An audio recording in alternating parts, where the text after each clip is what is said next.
There are two things that I think are quite important when we talk about water issues in the United States. One is to understand what's happening in regions and how our members and branches can collaborate together in those regions. And then also what's happening on particular topics. So, and for this session, we're going to focus on regions. Dee just mentioned the upper Midwest and some of our guests hosting that breakout. And this evening, we're going to be focusing on particular topics. One of the reasons that I think it's very important to focus on regions is if we're really going to advocate for and take action for a just transition away from the use of fossil fuels and to developing a really green, sustainable energy economy, from moving from a war economy to a peace economy where we do have the funds to create or to build and repair and our total infrastructure in this country, which is in many cases so worn out and so old that there are leaks, there's contamination, there are breakdowns and added costs to rebuilding. If we're going to make the case for how that military money could be used for human needs in this country and for the protection of the environment and the ecology and water for all people and living creatures, then we have to really mobilize. We have to create local and regional coalitions. And we also have to look at the aspect of bioregions. That is the sources of water, the rivers, the streams and the rivers, and the entire kind of water infrastructure and how that supports the kind of living and economy that we're looking forward to creating. I think one of the key principles of a just transition is how do we integrate our understanding of the bioregion into demands for policy and policy changes. And we can do that if we create coalitions together and if we work together. So as you may know, that there is an effort now to create and pass a fossil fuel treaty this later in the fall so that we can move away from fossil fuels. But also, as you may know, the UN climate meeting, the COP29, is coming up in late November in Baku, Azerbaijan. And so there's an opportunity to really bring some of these issues together of water, climate, bioregions, a just transition during our advocacy and the kinds of actions we might like to take as we come together.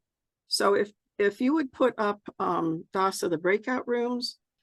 When you're in the breakout room, of course, you can leave that room and go to another, but I would recommend that someone in that breakout room perhaps volunteers to be the facilitator and take notes so that then we can have a compilation of notes. And you could send those to me at earthdemocracy@wilfus.org so that I will have a record, and then we can communicate and see what we can put together in terms of coalition building and collaborating. If you want to raise your hand, I'll recognize you. Let's see. I see Alan Haber. So Alan and then Randy. Alan? Yes, well, on topics, this wasn't raised in my breakout group because it sort of ended before there was the opportunity. I don't know. But in the local regulations in Ann Arbor, and I think generally, the technology is in control of the government, and you have to get your water through the water system. And it's actually illegal to purify your own water even though there is very good in developing technology for solar water purification and other filtering systems that are not dependent on the centralized water system and might be very beneficial in many parts of the world, but that's not really encouraged. Indeed, it's illegal to drink your own water. So that just seems a kind of contradiction, and I would have raised it, and maybe somewhere it should be on the agenda to advance the self-reliant water purification technologies that are all over the world, including the solar purification and other filtering. So well, Alan, that sounds shocking to me. Problematic, very problematic. Would you send that information to me, please? sure. Thank you very much. Yeah, there's somebody who's very into this self-reliant technology. He's got his house as modern as one can get, and solarized and convectionized and so on. And he has perfectly pure water, but it's illegal for him to drink it. He has to get the water from the Ann Arbor system. Isn't that amazing? Yeah. Well, there are lots of ways that It's sort of another sense of how important the commons is. exactly. Yeah. People in communities become self-reliant and sharing rather than the government to do it all for us. So definitely a public water service is very important. And Well, tomorrow, I think at 7 p.m.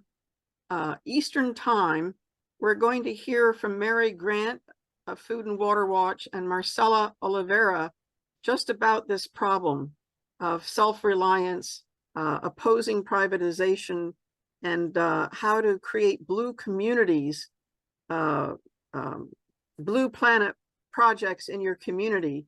So tune into that. And then on Saturday, we have an Earth Democracy panel with Marguerite Edelman, Pat Elder, and Patricia Hines on the health impacts of PFAS contamination of both water, land, air, and our bodies. So that will be another way to extend our investigation of water on the front lines for peace and peace of mind. So let's see, do I see another hand up? I see Randy Hicks. Randy? So all I want to say is that our group, which you were in, we had very many local issues. People had issues in San Francisco with the Navy shipyard.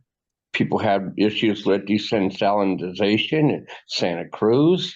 I talked about the tunnels, which may be going through which is going to go to Northern California to Southern California so they can get water. We talked about water and sea rise. We also talked about what we can do, whether we do it legislatively, whether we do it through the initiative process. We talked about local issues about how do we organize with other organizations.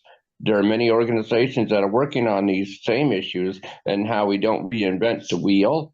Right. Any one of you guys can chime in and talk about all the local issues that you guys talked about. And everybody has something going on somewhere. Ventura County, they have issues. They got issues because of what LA is doing. And then San Francisco has issues because of what the legislature done with the naval shipyard. And we talked about Senate Bill 366 by Caballero, which would be a water plan, a comprehensive water plan for California. Caballero's bill is going to be heard in the legislature it got out of the Senate side 40-0. It's going to be heard in Food, Water, and Ag coming up soon. Oh, yes, and we talked about water rights. Everybody had a comment about water rights. How come people in California have had water rights for many, many years, the same people? So when it comes to a drought situation, they don't share the water. And why is that the case? And we also talked about fracking. Right. Good, Randy. Thank you very much. And I see Cheryl's hands up, and then I think we are at the end of our time. Thank you, Yeah. Cherrill. Cherrill. But one thing he didn't mention that I didn't know, that's Arizona, that Saudi Arabia is leasing land in the desert in Arizona near Phoenix to grow crops. She wasn't sure what crops, and they're allowed to use water, they're paying for it. And we believe that whatever Saudi Arabia is growing in Arizona, that they export it back Yeah. to Saudi Arabia. We Yeah. presume it's food of some kind. So Yeah. that I was amazed to hear that. And then China's doing that in other parts. We're not sure if they've Yes. bought the land or they're leasing the land to grow things for themselves. Yeah. Yeah. And Thank you. investment for other sorts of reasons. We never know when they'll use that land, of course, for whatever other purpose. And Lib Hutchby has her hand raised. Excuse me? I know it. Yeah, Lib. Hello, Lib. Hey, Lib. Nancy, we're almost out of time, so I wanted just to, Yeah. Cherrill helped to remind me to say that Smithfield Foods, which is, as you know, has partnered with Dominion in North Carolina, and the CAFO issue is just huge here. So we wanted to remind you that the Chinese company that bought Smithfield Foods is also affecting the Amazon by having the soy that feeds the animals imported to North Carolina and Iowa probably too. But I just wanted to chime in about CAFOs again, and we just, anyway, it's horrible. Don't forget that Chris Jones, and you'll look at the schedule, is Right. speaking about CAFOs in Iowa and the water and land pollution in Right. Iowa. And So and Viva is deforesting our southeastern forests and exporting the wood pellets to Europe, and Europeans were claiming zero emissions. So do tune in tonight. This is a day of water and water on the front lines in positive ways, solving problems, and in negative ways where there's water wars and attempts to deprive people of water and water for life. So thank you very much, everyone. Appreciate your interest in this. We will be talking about, in one of the breakout rooms tonight, we'll be talking about water and climate. And what do we do about educating people on COP29, which is coming up later in November? And how do we educate and mobilize around the climate and water issues then? So, okay, thanks everybody. See you tonight. So I'm Cherrill Spencer. I'm part of the Peninsula and Palo Alto branch. And I offered to do this slideshow on the San Francisco Bay, as I live very close to it. Saving the San Francisco Bay may save us, okay? So this is the overview of what I'm going to do. It's actually a 24 slide show, which if I wasn't here would be looping automatically, and it would stop on each slide for 30 seconds, okay? So the bay, San Francisco Bay, is the largest natural harbor in the USA. And the land around it and its fish have sustained humans for thousands of years. But what we've done to it this past 160 years have polluted the water, reduced the wetlands extent, and caused a loss of aquatic species. Now, unless we do something about this, the cities that border the bay, and there are 101 cities that border the San Francisco Bay and its adjoining bays, they will suffer flooding almost continually because of climate change. So what this show does, it's going to talk about various projects that have been saving the bay for 60 years, and some of them have been more successful than others, and then what we should do in the future. So here you are, for those of you who are not familiar with the geography. So the blue is ocean and water, And can you see my arrow? Here is the San Francisco Bay. It's joined to what we call the San Pablo Bay. And then over here is what we call the Sacramento-San Joaquin River Delta. So 7 million people live in this area in 101 cities. This is where the famous Golden Gate is. This is San Francisco City, and where I live is down here. And Odile, can you tell me, can you see my arrow moving? Yes, I can. Good, all right. So the watershed that brings water from the Sierra Mountains and other rivers into the bay actually spans 75,000 square miles.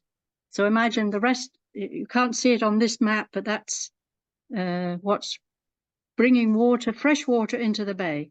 And then of course, seawater comes in through the Golden Gate. So here I am on a special trip. You'll hear more about the Baykeepers. It's an NGO that works to reduce the pollution in the bay. And they took us on a boat trip around the bay. So there's me with the San Francisco skyline, and this is the Bay Bridge. You've all heard about the Golden Gate Bridge, but in fact, the Bay Bridge is also an important bridge, joins San Francisco to the what we call the East Bay. So I live in Palo Alto. I'm about 3 miles inland from the bay. And so what I'm going to show you right now is happening, what's been happening to our bay, what's going to happen because of climate change. But those of you who live near any place near a coastal area, you will learn things that will apply to your part of the world too. So the people who used to live here were the Ohlone, okay?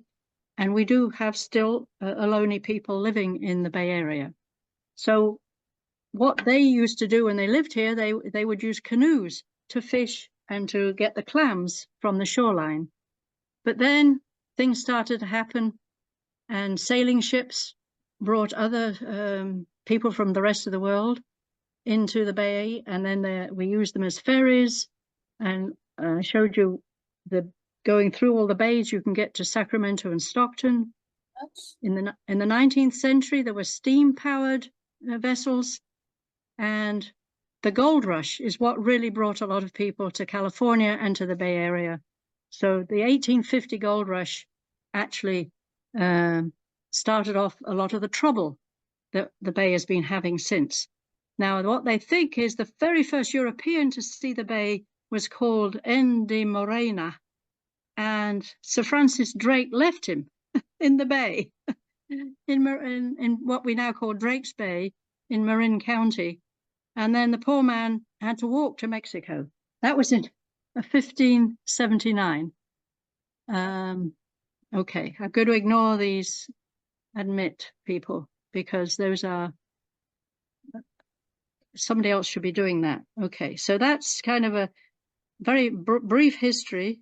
Okay, now I'm trying to get to my next one and they've messed me up.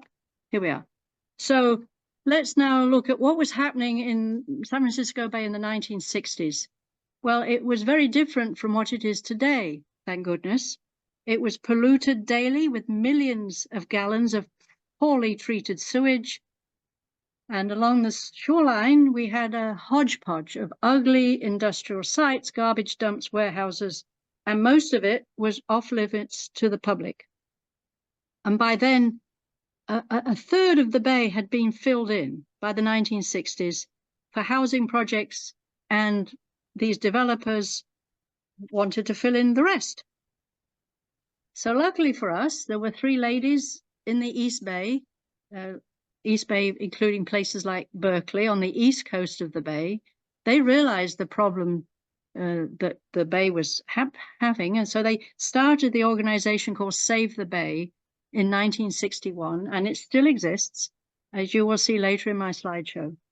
Also, the San Francisco Bay Conservation and Development Commission, VCDC, was started in 1965 because a lot of people realized that we couldn't keep letting the sewage come in and what have you.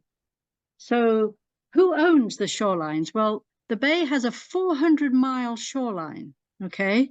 400 miles. In 1965, there were only 4 miles of that 400 that were open to the public. 4 out of 400. Through the efforts of Save the Bay and a lot of other organizations, we now have 200 miles where the public is allowed to go, okay? In 1965, they were filling in 2,300 acres a year, filling it in for housing and office buildings. Today, through a lot of laws, you know, hardly any filling in is happening. And in fact, we are now trying to enlarge it again by wetlands restoration and in the renovation of industrial salt ponds. And you will see more about the salt ponds later in my talk. So a lot of this effort is due, the improvement is due to this thing called the California Coastal Commission, which was created in 1972. It deals both with our Pacific coast and with the coast of the bay. And you can go and see more about it by going to that website. So what happens in the bay? Well, these are some of my photos from my trip I took. That is a container ship, huge container ship coming in through the bay. That's San Francisco skyline behind. You can see a little bit of the Bay Bridge here. And what is it aiming for? Well, this is more of the Bay Bridge here. That is Oakland Port behind. And you see that says Evergreen. That is one of these container ships. It was the Evergreen company that one of their boats got stuck in the Suez Canal. So these are truly enormous. These are the cranes that pick up the containers from these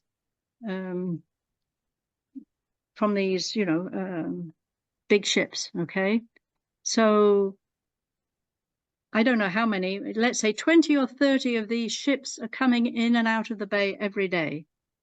So another organization called Earth Justice, which I'm a member of, is working against the port pollution. All right, so port pollution is a significant risk for many Californians, and people who live near these ports, they breathe unsafe air and they face elevated risks of heart and lung disease, cancer, and premature death. And the Port of Oakland is a fine example, unfortunate fine example of this. So now we're actually not talking about the water, we're talking about the air, which is happening because the boats are coming in on the water. So people in West Oakland are 99% more likely to have asthma than other Californians. And people have been measured in the residential blocks near the port, shows the highest rates of air pollution associated heart disease in the state. And it's the same thing is happening in Southern California, where if you were to live near West Long Beach, your life expectancy is 8 years shorter than the Los Angeles County average. So Earth Justice is it's a group of lawyers who bring lawsuits to try to get the polluters to stop what they're doing. So now let's talk about the tides in the San Francisco Bay.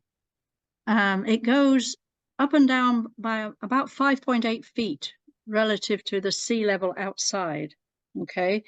And that's when the moon is full. And the tide also affects the currents. Okay, the currents are strongest right under the bridge, the famous Golden Gate Bridge. And sometimes those currents can get to be 6.9 miles per hour or 6 knots. Okay, I have been under the bridge in those when the current's going. It really is your engine of your vehicle, your boat has to work against that if you don't want to actually go out with the tide. And so millions of gallons of water flow in and out of the bay every day. So there are 2 high tides and 2 low tides. So what happens when an extra high tide occurs? Okay, so depending on the moon and whether there's been a storm or not, we get what they call king tides. Okay, and there's a project called the California King Tides Project, which when there is a king tide, people go out and take photographs, which I'll show you in a moment. Now, the tide is actually very important to those container ships. They can only come in if there's enough water in the bay for their, for their ship to float in. And She's a scientist. and so only tanker ships can get all that way up to the Sacramento if there's a flood tide.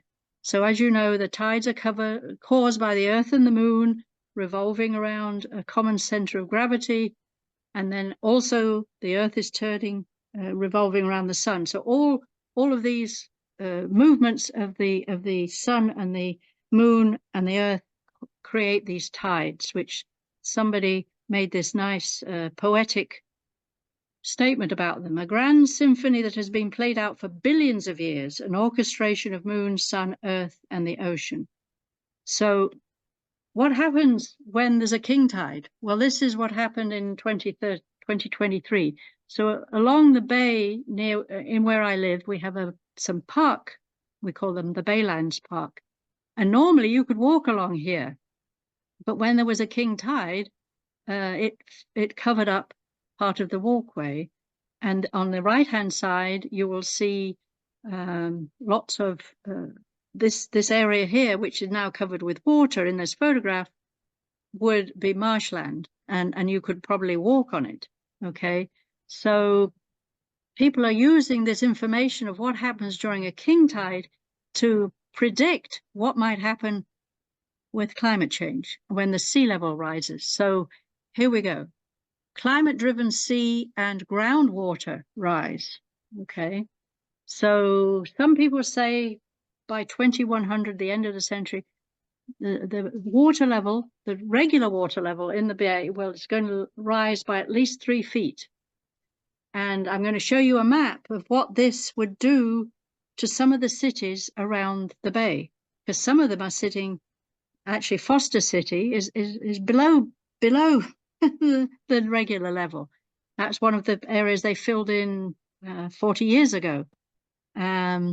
So there will be significant losses to businesses and infrastructure.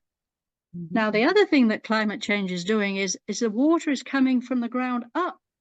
Okay, so the seawater is leaking into aquifers and things like that. And so you can actually get inland flooding, even in areas far away from the shore. Okay, so groundwater rise is a worry also, because we have a lot of old industrial pollution sitting in the mud and what have you around the bay, and that would flood, and then you get pollutants being leached into the wider bay. So here's a bit of a complicated prediction, but I'll take you through it. So I live somewhat just off this map, okay? And this is showing Mountain View. This is kind of Mountain View. Here's East Palo Alto, and this is Palo Alto here. The light blue shows what will flood if it's not climate change, it's just a bad flood that happens, let's say, once every 100 years. So that's the light blue. So this is the famous 101 freeway, this red line here. And so this part of 101 will completely disappear. Okay.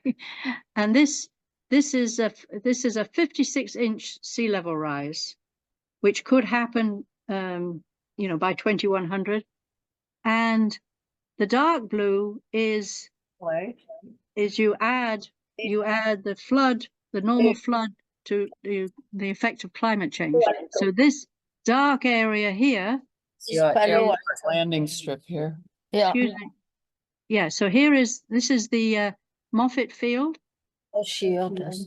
And so lots of Palo Alto, all of East Palo Alto will be disappeared if this happens. And some of Palo Alto will be underwater. I'm over here. I'm not, my house is not at risk, not that I'm going to be alive in 2100.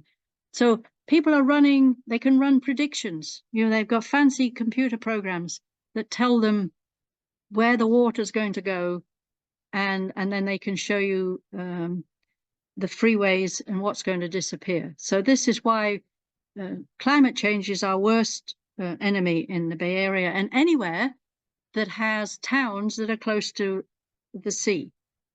Okay, so I've told you about the BCDC, okay, and so they are trying to work on this, okay.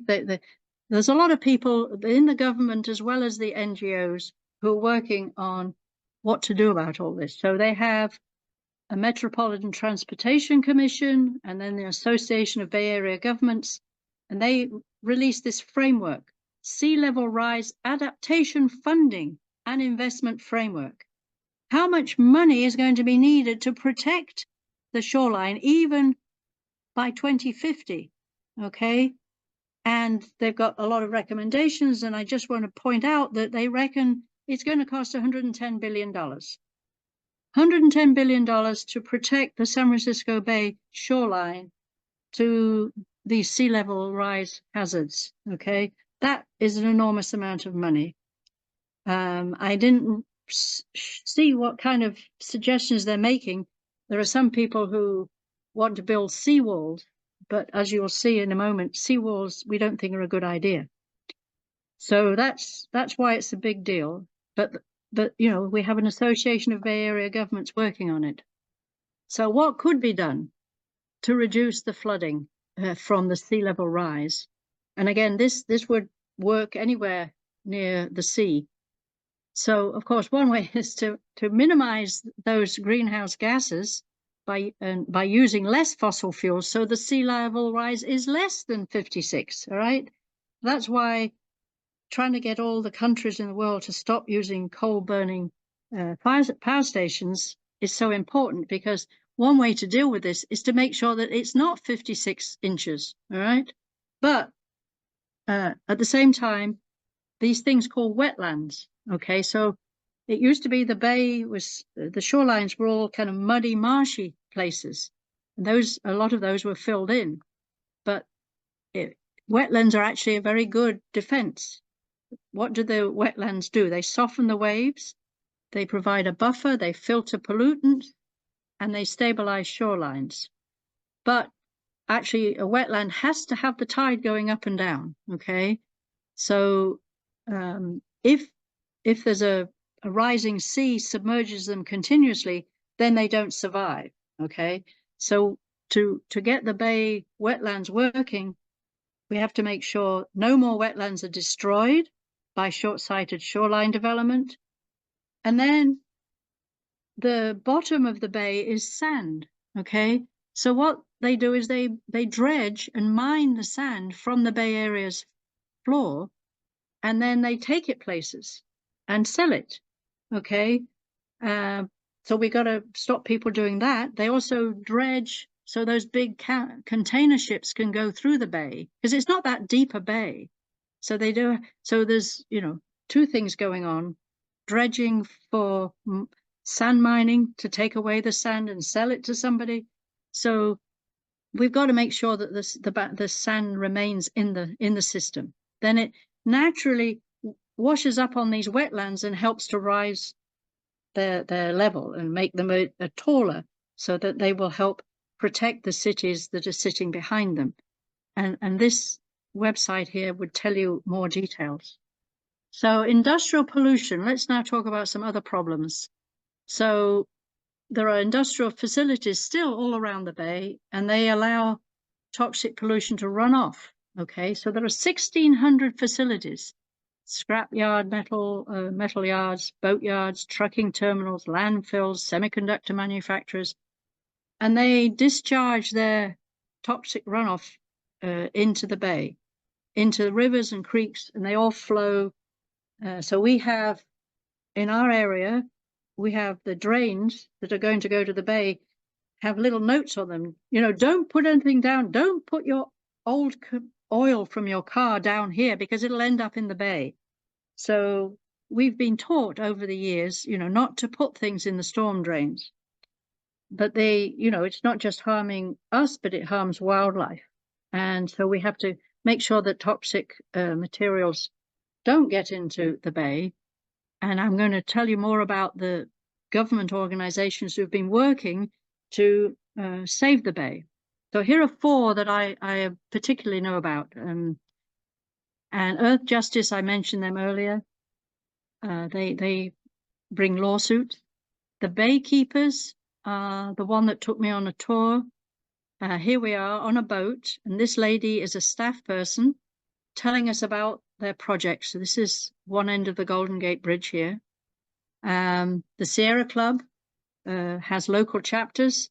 My chapter is called the Loma Prieta chapter, and they have the different campaigns to help save the bay in various ways. And then this is the organization I mentioned that was started in 1961 by 3 women in Berkeley, and they are still doing a great deal of work.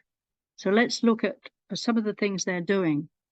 So the baykeepers, they catch and deal with these polluters, all right? Now there are laws, but of course people ignore the law and they prioritize profit over public health. And sometimes they say, oh, well, we didn't know about that. But of course, that's usually not the case. So what does the Baykeepers field team do? Well, they go out in their boats and they go to close to where these industrial facilities are, and they take samples of the water. And then they also use drones. And then they use this evidence, and then they file Clean Water Act lawsuits against the polluters to force them harming the bay and our neighborhoods. So this is one of the projects of this organization called Baykeepers, finding the polluters and hauling them into court. The Sierra Club has various efforts it's doing. One is particularly that Moffett Field, Moffett Park, that you saw. The actual air strip is going to be half underwater if we don't do anything about it.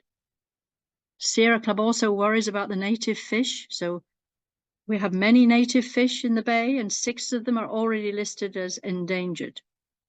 And this, of course, is the ongoing problem. The Sierra snowmelt, right? The Sierra Mountains get many feet of snow. When they melt, they go into rivers that eventually supposed to get to the San Francisco Bay. But half of that,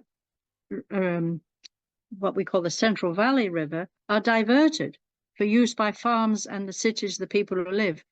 And we've got Governor Newsom, who is subsidizing those industrial agribusinesses. So one of the things we need to be doing is finding ways to share the water in better ways. So some of you will have heard of the Cargill salt ponds, and this is in Redwood City. This is an aerial view. Aren't they colorful? This is because there are microorganisms that are living in the water, and different salinity levels makes different organisms grow. So the Ohlone Indians, which I mentioned earlier, actually understood about the salt being made. They actually also harvested salt because you can evaporate the bay water in what was then naturally occurring tide pools. So it's very unusual to have the right weather, the right sea, and the right wind to get salt ponds. So as I say, the Ohlone Indians did that for thousands of years. And then the gold rush happened. I mentioned that earlier. Salt was an important part of food preservation for all those miners who came to find the gold. And so they started building more salt ponds, and now we have these enormous ones. And what are we doing about them? Because this is, let's see, is this the freeway? I think possibly this is part of 101 here that I was telling you about. So Save the Bay is working on sea level rise and the Redwood City salt ponds. And for 19 years, they've been trying to get those salt ponds and protect them, because in fact, the company who owns them now, Cargill, which some of you will know because they're actually an agricultural company in the rest of the country, they wanted to build a massive housing development. Okay, so we've stopped them from doing that. And then we have something called a national wildlife refuge, which benefits our endangered species. So that they've been working to hand over some of these areas to the wildlife refuge. And that is, so, but the work isn't stopped, so Save the Bay continues. They're asking for increased state and federal funding and regulations, and to accelerate shoreline restoration and flood-safe development. So this is my conclusions to this slideshow, which, if it was looping automatically, would start again in a few seconds. So since the 1960s, several NGOs, their volunteers and staff have been scoring notable victories. We've improved the public access to the Shays Bay shoreline. We've reduced the polluting runoff. We've stopped further building of housing and office buildings, and we're getting salt ponds transferred. They will stay. It's my understanding they'll stay as water, okay? Because the birds that migrate through this, there's a lot of birds that go from South America to Alaska. A lot of them like to land in those ponds on their way north or south. But of course, the sea level rise is our biggest risk, and the risk to the bay and the towns that surround it. And so the solutions that are being proposed must be put into effect to save the bay and to save us. Thank you very much. That's the end of my show. I'm going to stop the share, and hopefully some of you were able to follow all that. And so if you would like to ask me some questions, but then the whole show will still be, after we're done with our little talk here, they will restart the slideshow going through it, and you'll get 30 seconds on every slide. So put your hand up if you want to ask me a question. Anybody? A lot of information. Okay, thank you, Brady. I didn't know a lot of this. I'm not an expert. I just felt as we had this water theme for this Congress, and branches were asked to provide something. I thought, well, I know the bay's there. I know there are people working on cleaning it up and what have you. It's a recreational facility. Many people, boat on it. You'll see yachts out racing, and people. There are now beaches. People go to the beach when it's hot, like today. I think we're up 80 something. Yes, Philip, I see your hand up. Yeah, I wanted to ask. Excuse me. I wanted to ask you. Dianne Feinstein was the previous owner of the salt ponds there on the bay. Was there any effort to stop her from selling it to a major corporation? I don't know, Philip. I don't know. I spent a lot of hours researching this, and I know about Cargill, who are the most recent owners of the Redwood City. There are other salt ponds, so I'm not sure which salt ponds you're talking about. The ones just south of the San Mateo Bridge. Okay, well, those are the Cargill ones. So, nothing, as far as I can tell, nothing happened with finding. Okay. Yeah, so certainly you can look it up. Because there was a lot of debate, because she did own them, and I know she did sell them. She sold them. Okay, well, that's what rich people do. That's how they make their money. Randy, you had your hand up. So the question I had is, the legislature had a hearing on this and put together by the Bay Area Consortium. Have you got, your organizations, have you guys looked into maybe get city councils to pass ordinances in order to protect the bay? I know the legislature and the state have looked into it. It's Right. A lot of organizations have done this. They got their city councils to do it. Yes, I can't tell you in particular, but today I saw a report from Stanford University where they are looking at creeks that flow through Palo Alto and East Palo Alto, and saying that the money that's spent to mitigate flooding from those creeks should be made more equitable. So there are, at the city level, yes, there are people working to try to make sure that there are flood protections and that those are assigned that the poor parts of town get the same Progress. as other people. So I'm saying this. This is not something I normally do. I'm normally in the disarm committee, but I felt that as we had a water theme, I should look into this. So my knowledge of this is just at the top level. So, yes, Odile, you have a question? No, I just wanted to say you did a wonderful job in doing this slideshow. Thank you. As I say, it's the sea level rise that we all should be worried about, because that's going to affect Florida, you know, and I believe Mar-a-Lago already gets flooded, you know. Yes, So, they were speaking about it this morning on NPR. They were saying some of the town in the south already don't have fresh water because the sea has infiltrated the aquifers, the inland. the wells. The women feel that they don't have fresh water to give anymore to their children. And it's hard to bathe them all the time in seawater. Yeah. Okay. Alan, you have a question? Yes. If sea level rises, Yeah, I see Dee is waving a hand at me, yes, and we've only got a few seconds left. Yes, Alan? yeah, inexorable, how much reduction of greenhouse gas and CO2 is required to restrain? Is there any quantification of? Yeah, somebody's quantified it. It's not a number I have. But that's why we have goals, right? We have the goal, we have the 1.5 degrees centigrade goal that we're all trying to reach.